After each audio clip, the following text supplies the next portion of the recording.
Thanks again for joining me on the show. I'm glad you're here. Today's guest is a noted chef. He's going to tell us how he's solving today's most pressing restaurant challenges, including rising costs, labor, and of course, shrinking margins. We're going to talk about how he balances the highest quality ingredients and labor-intense processes to be proud and passionate about what they're serving and preserve margins and profit.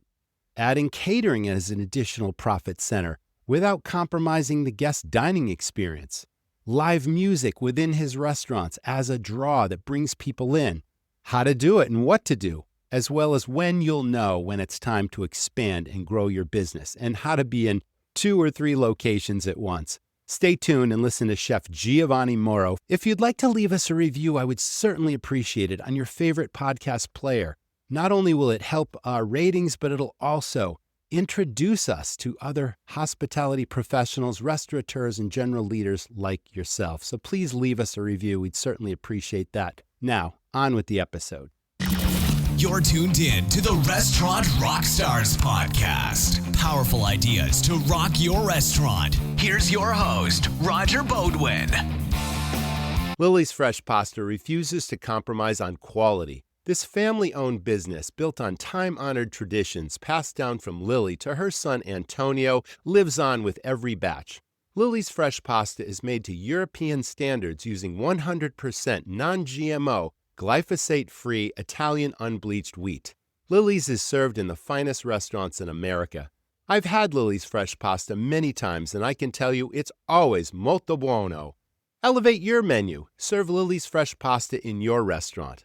Ask your local food service representative or call Antonio directly at 603-818-2100 and be sure to follow Lily's on Instagram at Lily's Fresh Pasta. Welcome back, everyone, to the Restaurant Rockstars podcast. So glad you're here. Chef Gio, welcome to our show. Thanks for having me. Thank you very much for being here. Now, you have a proud family legacy. Your mom's in the restaurant business, and she still is, and now you have 3 locations in Las Vegas. Where did it all begin to? Did you start as a teenager? Did you work for your mom at any point? Did you cook in the kitchen with her? What's the backstory? So the backstory is that my family, and the older I get and the more I realize how tremendously fortunate we were, was very much into food, at all aspects of it, but really never in the restaurant business. So we lived in Southern California after I moved back from Sicily, and I took a job as a pizza maker. At 14 years old, I started making pizzas. And it was a little too soon, but I was a big guy and we just got away with it. It was back in the days when it wasn't such a sacrilege to have kids start working. Not at an early age, yeah. At an early age. And my parents were very encouraging. They took me all the time, and I started 6 days a week making pizzas in a Italian restaurant called Dattilo in Whittier, California. And my parents didn't end up opening a restaurant until 91 or 92 when they moved here to Las Vegas. And they did it because they saw how much I was loving it, and they loved food, and they were semi-retired. And so they thought it would be a good pastime to open a restaurant. Little did they know what was involved and what they were getting themselves into. Yeah. But we grew with the town when we got here, and I've been here on and off, but when we got here, it was 427,000, and now we're close to 2 million, I think maybe even over 2 million. And so we grew with the town, and the town treated us very well. And Nora's is the name of my mother, and the name of the restaurant has really grown to have quite a legacy. And as a matter of fact, where I opened up Monzu, which is my full-time, full-service restaurant, is where the original Nora's used to be. Oh, I see. Business grew the location. Mm-hmm. And so the family bought a plot of land and built a building, and it still sits there. And it's literally 90 yards away from here. And we knew that someone was going to grab this location, capitalize on 25 plus years of operating an Italian restaurant here. So we decided to keep it in the family, and I would take it over and do my own thing and open it up as a Monzu. So my brother runs the day-to-day at Nora's, and my family still owns it, and we own this one, and then we have the 3 pizza shops, old school pizzeria. Do you cross-promote these locations, or do you compete with Nora's at all? Nora's, we're so fortunate. It's such a workhorse that a lot of times we're getting spillover. because there's so much business, especially during the holidays or wedding season. They have a few banquet rooms, but those get filled so quickly and then they spill over to us. It helps us a lot when honestly that building could have been bigger. It's nice that we can capitalize on all that business and help each other. I help with other things like support. Yay, Nora's. Here we go. When did you decide to start your first restaurant when you came back to Las Vegas from California? How old were you? And tell us about that process. Tell us anything that you recall from starting the first one. So my first restaurant ended up in not a positive way.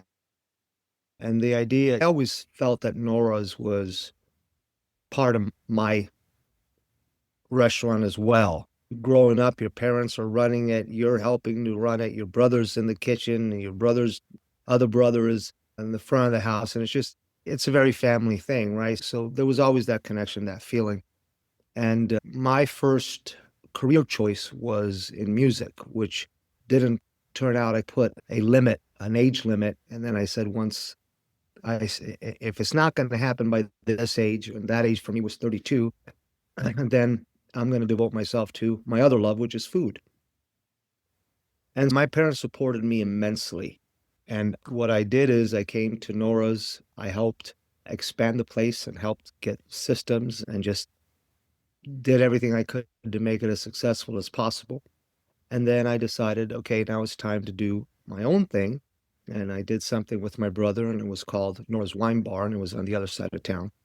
And I was young, I was very hard-headed, I made some very dumb choices, and then 2008 hit, and that was the recession. Yeah. That was a hard situation in Vegas with the real estate market. And it was tough to get through, and we ended up not being able to get through it. They say that bankruptcies and divorces are the hardest thing to go through as a human being, and bankruptcy was pretty bad. It took me a good 6 years to recover emotionally. And you bounced back. Yeah, what a challenging time, but it didn't deter you, and here you are. Yeah, it didn't. I had a gentleman, Ross was his name, old school guy from Southern California. And he said, you have two choices now that you're at this stage in your life. You could either use it as a springboard and go up, or you're just going to go down. So you make the choice. He said it to me just like that. I don't think he even realizes how powerful of a statement that was.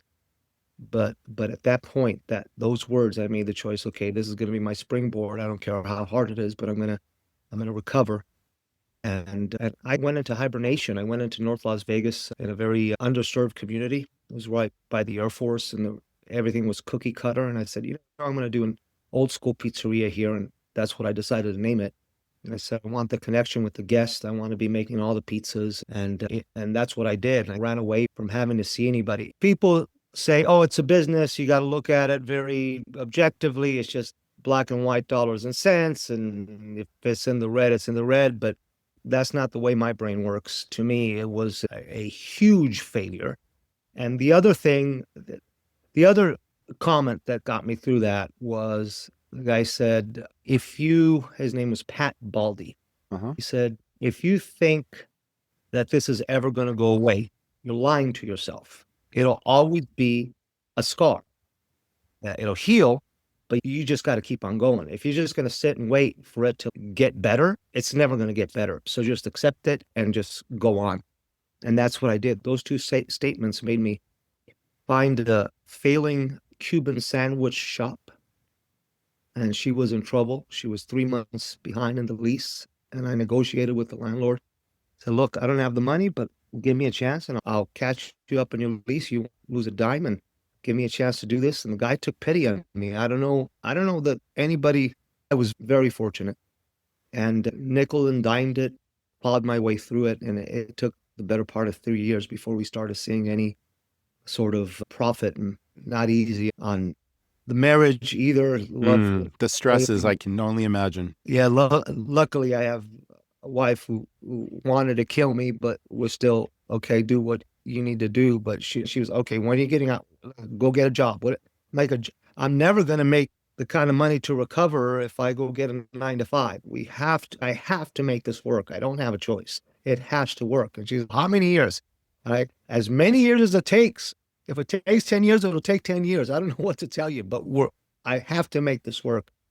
And it did. And it did. And I don't recommend it. I'm not saying that's the right way to do it, but that's the way it worked out for me. When did you know it was time to grow that business and expand? Because now you've got multiple locations. Yeah. And the verdict is still out on whether or not that was the right choice. Okay. So I made a calculated guess, as you do in business, right? Yes. In the middle of pandemic, I said the quick casual market over the past decade, this is in 2020, right? Over the past decade is Yes. the only sector that has been climbing steadily up. And I said, pandemic, I believe, is going to just solidify that drive towards quick casual Makes and old sense. Yes. quick casual business. So let me just, open two more. I had luckily a friend that wanted to help me get them open. And that's what I did. Again, I made several mistakes. I made them bigger, and now the two new ones don't feel as quick casual as they should. But the other side of it is, once we came out of the pandemic, I couldn't have been more wrong because people want to be served. At the end of the day, they want to sit down and they want someone to take care of them and be hospitable. That's been my finding. I'm sure there's people that disagree with me. Good, but that's been my experience. And I saw it with our full service at Monzu. I was really worried about whether this place was going to get hit hard. I said, people aren't going to want to pay the prices anymore. They're so used to picking up from a drive-through and taking it home. And all of that is true. But what I really found is that people wanted a place to sit down and meet their friends and have a bite to eat or a glass of wine or a nice cocktail and really socialize and really make connections, one-on-one connections. And so that's where we are. I believe that's where the market is now. And that's focusing on changing the two new locations to full service for that very reason. Will they mirror Manzu to some extent? You've got pretty extensive service there. No, Monzu is very detailed oriented and take a lot of pride in the old traditional ways of serving: fork, knife, water, the stuff that everybody learned in books and the right way to serve and all that. I think old school needs to be more approachable. It needs to be more, I always think of, I'm going to date myself, although I saw it as reruns, but I always think of Mel's Diner. Oh, yes. I used to watch that show when I was a kid, and that dates me too. Keep going. But that's like the feeling that I think old school, the pizza place needs is much more casual and just, hey, let me feed you. What do you want? Still open arms, still friendly, of course, but none of the bells and whistles. I don't think that the consumer there is looking for that. They're looking for good food and to be treated respectfully and very easy and casual kind of experience. So it'll be different. Do you find it challenging to maintain consistency and to manage multiple properties? And what are some of those challenges? Is it staffing? Is it being in 2 or 3 places at once? And like I said, growing loyal, regular clientele and all those things that enter into it. There's so many details to one restaurant, let alone 3, 4, 5 restaurants. Yeah, it's pretty overwhelming for a single guy to do by himself, especially. So I don't know how detailed you want me to get with numbers, but the reality of it is that if your sales aren't there, then you can't hire the talent to Correct. and then you end up being a lone wolf, which is a predicament I've been in the past couple of years with the 2 new locations not performing as robustly as they need to be. And not that they're in trouble, but they're not where I want them to be yet.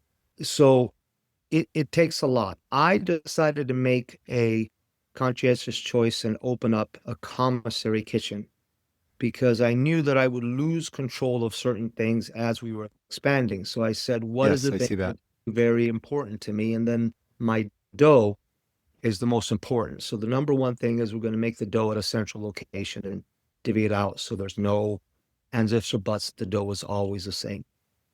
With that, I went a little bit overboard and started doing everything at the commissary. That didn't pencil out financially. So one of the transitions is to have certain things go back to the unit level and being prepared at the unit level to lower the cost of the commissary operations. So that's what I'm working on now. And again, you want to have an interview in a year, I'll let you know how it goes. I'm assuming that it's going to go well, but you never know. You strike me very much as a perfectionist, and you take great pride in your processes and in the quality and the refusal to compromise. So that comes with a cost and a price, of course, but you also have a philosophy of training, I'm sure, that passes this sort of culture and feeling on to the guests. You want to make sure that every new hire is embracing how you do things and that they're sharing those stories with your guests and all those sort of things. You want to talk about onboarding and staff training and your company culture overall? That is the biggest challenge. That is the absolute biggest challenge for me. All right. And there's a lot of people that do it successfully. My whole basis is human connection. I don't have the people that have been with me the longest are not employees to me. They're part of my family. Yes, absolutely. And they treat me the same way. And if they need to yell at me, they'll yell at me, and so be it. And that's just the way it is. And through that, I find a lot of comfort and trust. The systems are of course important. How you onboard and the checklists and the recipe books and all, they're all important because they're tools. But unless you have the commitment of adherence to those recipes on paper, you don't have anything. So the number one thing is, do I have a connection with these folks? I would rather have, let's say you have a scale of 1 to 10, 10 being a rock star and 1 being someone that shouldn't be in the position they're in. Okay. And of course. And look, there's people that are, talent isn't in a void. There's people that are talented at one thing and are not talented at a certain other task. So putting people in the right position is also part of the strategy, right? Yes. But I would have, if you do a blanket thing, I would rather have a 6, a 7 that listens and is committed and their heart is in it than a 10 rock star that is on their own program. Yeah. On their own program. You don't know how committed they are. You don't know how long they're going to stay with you. You don't know what they're doing behind your back, and that you can't run anything with that. That is what my whole focus is. How do I surround myself with people that there is a win-win in it for both of us and where we have a connection? I get along with them, they get along with me. The old adage I heard, you don't have to get along, you just have to know how to work together. No, I need to get along with the people around me. When I walk through the building, I want to know that we have a rapport, that there's a good working emotional condition. And I think that translates to the guest immensely. I think that people can feel whether a location has that human connection or it's just cookie cutter, whatever the phrases are, all the cliches of, would you like to upsize that or whatever. I need that. But it's harder. It's harder to do it my way. Vegas is such a big hospitality town. It's a big restaurant town. Do you find it hard to compete salary-wise or wage-wise with the resorts and the hotels and that sort of thing? Absolutely. Are those the glamorous jobs? And it's like, how do you attract people? Yeah, it's always the grass is greener on the other side is always a thing. And I don't befault anybody. You get a lot of job security when you're with the big casinos. But the other side is that you truly are a number there. You're not going to have those emotional connections. And so I think that side of it has helped me a little bit. The other side of it is the ease. You park your car, you come right into the building. You have to get to work 5 minutes before. You work at a major casino. It takes you an hour on the front end and an hour in the back end. Probably if you get on the shuttle bus and park way far away and all that kind of stuff, and that's a hassle. And it's, yeah, but those are unionized jobs, I'm sure. Are they all unionized? Yeah. They are. Yeah. And you know what's really weird though? I find that people in the union are more comfortable financially, but I don't see the jobs satisfaction that I Yeah, would the have. human element is missing. And like you said, you're more of a number than you are an individual, a person, someone who's contributing to the greater good, that really cares, that has opportunity to move up if you are one of those 6 and 7s that comes with the right approach and the right attitude. And then you want to keep those people, you want to get them to the next level, give them opportunities as best you can.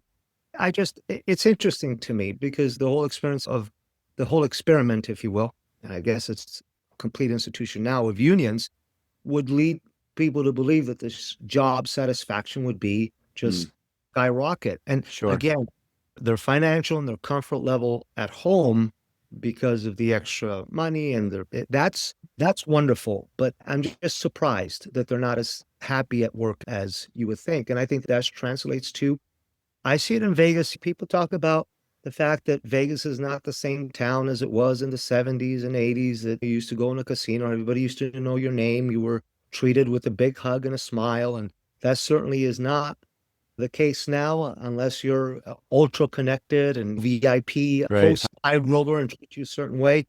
But if you're Joe Schmo like me and go into a casino, you're just a number and you're paying $100 for a steak that sure it's good, but man, I could go to a local level and have it half the price and And even get better. better hospitality because Exactly. the approach, that makes absolute perfect sense. You care so much, we mentioned this earlier about the quality and the process, but with rising costs and volatile markets and shrinking margins, how do you maintain your profit margins? Restaurants sell tons of fried food and your customers love it, but the hassles, hazards, and mess of fryer oil, cleaning hoods, and all that grease, well, you can forget all that with Restaurant Technologies. They deliver your oil, filter it, monitor usage, collect and recycle your waste cooking oil. Their AutoMist system automates your hood and flue cleaning, eliminating the fire risk. As a Restaurant Technologies customer, you'll also save 10 to 15% in your insurance premiums. Plus, get a bonus for new customer referrals. Get started at rti-inc.com or call 866-399-3639. Listen, don't lose birthday business to your competition. People celebrate birthdays 7 days a week. The check averages are high, and when they have fun in your place, they'll come back again. Talk to my buddy Dyson. He's an operator also, just like you and me, but now he runs a done-for-you birthday club. Go to jointhebirthdayclub.com/birthday rockstar. It's a piece of cake. That's a very good question. I wish my wife were here. She would tell you how unsuccessful I'm being at that lately. But it's the restaurant business has always been a penny business. It's not No a doubt. dollar. And anybody that thinks that it's a dollar business, and I've made this mistake, and friends of mine have made, you're in a delusional state. You have to look at the pennies, and now more than ever. And it's worrisome to raise prices, but everything is going up. I try not to go crazy. And not lose the value to your regulars and to your customers. They have to still feel like they're getting what they're paying for and that the service is there, the quality is there, but they're not taking advantage of. But everyone knows that prices are rising and you need to communicate that to your customers, I'm sure. But you're right, there is a delicate balance there for sure. Yeah, and a lot of times it's just eggs. Everybody's been talking about eggs, right? Exactly. Lately. But we just stopped buying eggs from our purveyors and have literally gone to different stores, and me and my wife have purchased eggs until they come down again. So you have to do what it takes to just make things worse and recognize look, the egg thing we all knew was going to be a temporary thing. It wasn't going to be high forever. It's just the market, that's what it did, and you just have to make adjustments, temporary adjustments, recognize what is a temporary cost hike and make adjustments for that product until it comes back down, and then it's business as usual. Right. But then the things that take a hike that are permanent, and I find that is the harder thing to overcome. We live in a state, I think there's 5 states where minimum wage for tipped employees and non-tipped employees is the same. And that is extraordinarily difficult, not because of my margins. People think that it has to do with me wanting to make more profit when I say this, and it couldn't be further from the truth. And it couldn't be that I want my team to make money. They're not here for their good looks. They're here to make money. I love that. And we do a good job and we get rewarded by money. However, I have 32 cents on the dollar that I can spend on labor. That's the formula. So if I got to pay one group more, that means that I can not pay as much to the other group. And that other group is the kitchen. So the people that are responsible for making the food, the whole reason you get in your car and you go out is to eat. So those people end up being the least well compensated. Working under more difficult conditions, the heat of the kitchen, the stress and the high volume and the care to detail and attention. It's a difficult thing to work in the kitchen, no question. All of it. And I'm not saying that dealing with the public and being a server. It has its own challenges, but sure. It's very challenging. But the thing about it is, man, I would love to just be able to pay my guys in the kitchen more. I would just love it. And I see, and I hope none of my team members get mad at me, but they're walking out with a lot of money in tips. And wouldn't it be great if the back of the house gets to share a little bit? And we do a minimal tip out for the kitchen, but still to take a lot of tips away from the front and give it to the back, that's not fair either. I can't do that. And that's one of the biggest challenges, though, is paying the actual equal minimum wage when someone's already making $30, $40, $50 an hour with gratuities. It doesn't make sense. And I've been on the board of directors for our state restaurant and lodging association for years, and that's a constant fight with the legislature to maintain that tip credit where we can pay half the minimum wage. And it's constantly readdressed every year. And some of them just don't understand these people are making really good money already. Yeah, it's just a disparity. For some reason, people think that as an owner, you say this and you're trying to make more money as the owner. That's not it. No. That is not it. I just want to pay my guys in the back more. Yeah. Do right by the people that do right by you. 32 cents on the dollar. That's high for some people, but that's what my budget is, 32%. And if I got to pay these guys more, I have to pay these guys less. It's just simple arithmetic. It's not like it's rocket science. It's just basic math. For sure. You also have a catering and group reservation business. Does that ever detract, or is it hard to balance that with regular service so the two don't impact each other? Yeah, it can be. If I have huge events, then I might shut down one or even two locations and have that staff go over to do the events. But mostly it doesn't. I'm pretty fortunate with the staff I have. We're able to just knock it out. And it's not like that component is so huge. It's just like an auxiliary thing. And it might get to that level. And if it does, great. We do have the team that can handle it. But I incorporate a little prep to different areas, whether it's the commissary or here at the restaurant. If we divvy up the work amongst 12 people, then it doesn't seem like it's that big of a deal. So that's just been my strategy. You're also doing quite a bit with live music and jazz, which was quite impressive. Does that happen during dinner service, or is it after hours so people don't linger longer just sitting there like listening to the music? How does that work for you? Man, you know a lot about me. I'm starting to think maybe I'm doing too much, because I do. I've got a lot on my plate. You got a lot of balls in the air for sure, Gio. Yeah, the way you're describing it, I'm like, wow, that's a lot. Maybe I should cut down a little bit. So, yeah, as I said, music was my first passion. My wife, through music, her full-time job is she's a freelance musician, and she does great at it. She get up on the stage at Manzu? Yeah, she'll do a couple of evenings. I'm kidding. Yeah, nice. She must enjoy that. She does it as a favor to me, really, because she's used to being in very theatrical kind of experiences, stage audiences over there and full band and very controlled. Singing at a restaurant is very casual for a musician. So we do it. We started at 8:30, the music, and I don't know why I changed it. I don't remember, but it used to start at 9, and that worked out better. And the reason why, so here's a mistake people make. Let's have music on, in my estimation, okay? But I'm going to talk like an old man, like I know what I'm talking about. Of course. Please share. Tuesdays are slow. Let's put music on and draw people in. Horrible approach. because it costs so much money to bring the band in. You're not making any money as it is.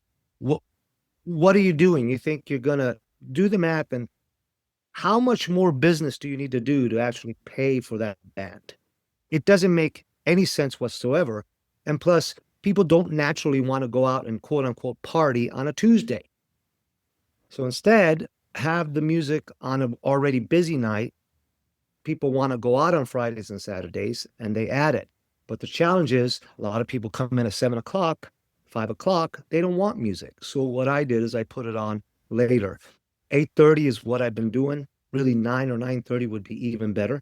And then people can come in at 8, have their first course or second course, and then stay longer for the music and have a second round. And that's worked out really nice for us. And that's my strategy. And then Fridays and Saturdays have bled into the rest of the week. So you look at that as the most business, then it just kind of it rose the other days. Yeah, I had a chance to look at your website, and one, it's beautiful, it's elegant, it draws you in, but it's clear that you've used professional photography. You can literally taste the drinks and the food. It's really well done. Do you recommend that? Do you have a professional person that you work with? Yeah, one of the things my mother always said is you eat with your eyes first. For sure, yeah. And That's evident. and then I think this goes without saying, but maybe someone needs to hear it. We live in a world where your website, your digital presence has to reflect what you do.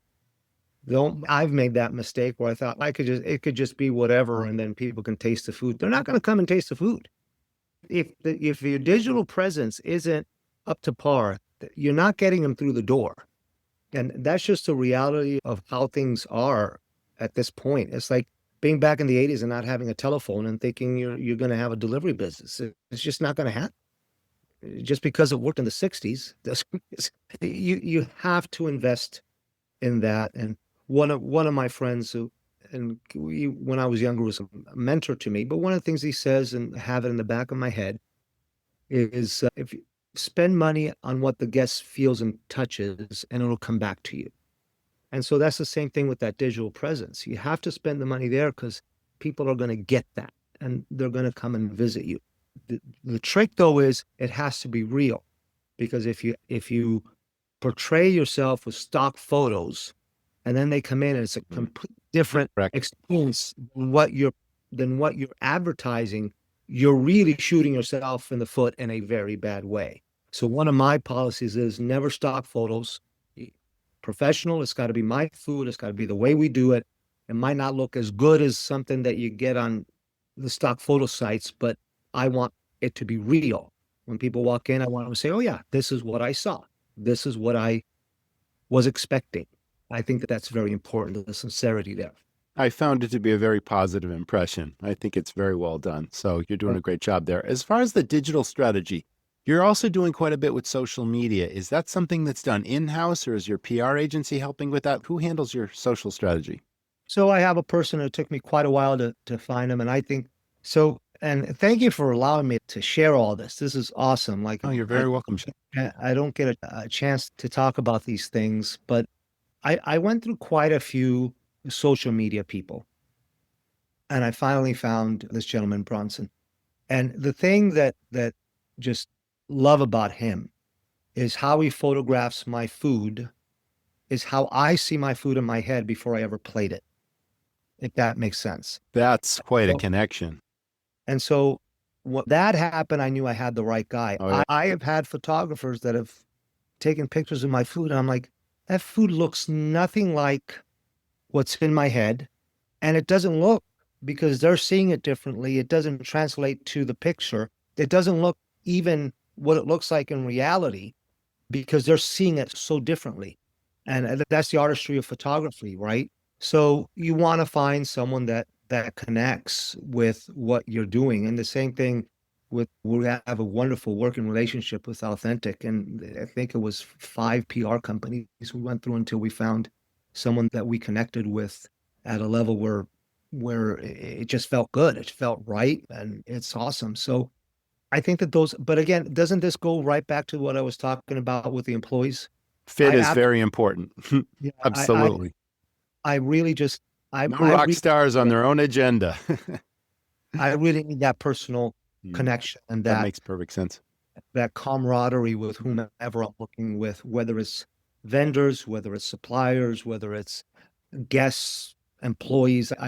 That's the way I operate. And knowing that makes me operate, safeguards me from getting in a situation that doesn't work for me. It's a business of relationships at the end of the day and at the beginning of the day. Agreed. 100%. Agreed. Yeah. Do you spend most of your time in the kitchen? Do you spend most of your time overseeing operations, moving around from store to store? Tell us about a typical day for you. I spend time in a lot of conversations with people that either are vendors or help like the PR company or employees. And we do experimenting. Maybe I get in the kitchen 3 times a week to do different things, but I'm constantly, I don't have a structure like a structured line check, but I'm constantly, the second I'm in the building, I'm constantly looking and tasting and making sure everything's fine. And we talk about things. And so I'm much more on the administrator side. I view my job as I see an orchestra leader as a conductor. A conductor can maybe play several instruments that are in the orchestra, but if he's conducting a piece, he's not playing in the orchestra as well. It's an impossibility to do. And being a leader, I have to step away just a little bit to make sure that everybody's doing what they're supposed to be doing. And that, again, that's the way I see it. There's chefs that do it differently, that they have to have their hands on every single dish. I admire it, but I believe that's limiting. I don't know how you empower others, and I don't know how you keep an eye on everything if you're focused on running a particular section. I can't do it. It makes me crazy. As a matter of fact, because I own the restaurant, I'm on the grill and I'm worried about the door wait and how long cocktails are taking and how long the salad stays. It's impossible. It's just my brain can't handle all of that. But if I step back, if I'm on expo, I can, hey guys, take care of this expo real quick. I'm going to go check on the front door. Or, hey, take care of the salad station needs help. I'm going to go help the salad station get out of the weeds. And it gives you that flexibility and that. I'm really glad you shared because you defined leadership versus management, and I'm glad you brought up the word empowerment versus delegation. You need to trust in your people, like you said. You need to give them some additional responsibility and trust that they'll use good judgment to help run the business as if you would, and then oversee versus micromanage every little detail. So I think you got the right formula. Yeah, and this is not to say that when you first bring someone on, you should just give them free reign. Not right away. Tell you that I'm a control freak. When you first start working with me, I am not easy to handle because I'm going to be on top of you until I know that you understand what I'm tasting. Once I have confidence that you are going to execute things in my vision, Yes. then you're good. Then I'm not going to baby you. I'm going to expect you to do your thing and do it well. And I expect it. I've been accused of training generals and very few soldiers, and that's fine. I want them all to be generals in the kitchen. I want people to have autonomy, and I want them to feel empowered, and I want them to feel good about what they do. Chef, I appreciate our conversation. I enjoyed talking to you today. Thank you so much for being on the show. Thanks for having me, and thanks for all the wonderful questions. Thanks for allowing me to share. This was wonderful. I really enjoyed it. Doing what you're doing. You're offering a tremendous service. You're uplifting people that work for you. You care about quality. You're putting out amazing product, and you've built a following. So I wish you all the best in the future. Thank you. That was the Restaurant Rockstars podcast. Thank you so much to our audience for tuning in. Thanks to our sponsors this week. Can't wait to see you all in the next episode. Stay well, stay tuned, and I'll see you then. Listen, what would it feel like to lower your operating costs, double your sales, lower staff turnover, create raving fans, and design a menu that literally prints money? Our online restaurant training system will teach you and your staff to rock your restaurant and transform your business. Head on over to restaurantrockstars.com. It'll take you less than 5 minutes to get started, You've got this. Thanks for listening to the Restaurant Rockstars podcast. For lots of great resources, head over to restaurantrockstars.com. See you next time.